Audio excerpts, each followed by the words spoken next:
గళంతి శంభో త్వచ్చరితశరితత్కిల్బిషరజో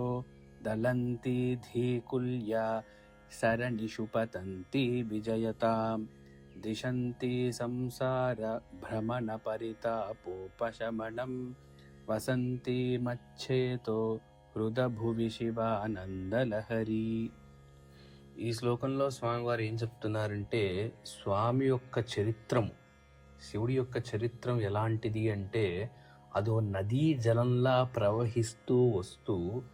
నా పాపములు అనే దుమ్ము ధూళిని ఎలాగైతే నది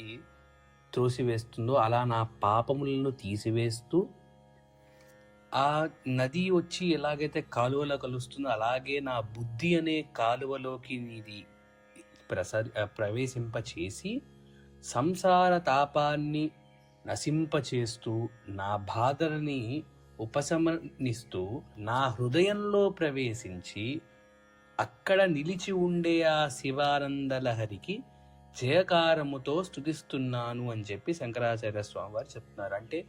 నీ చరిత్ర దగ్గర నుంచి మొదలైన ఈ శివానందలహరి ఏదైతే ఉందో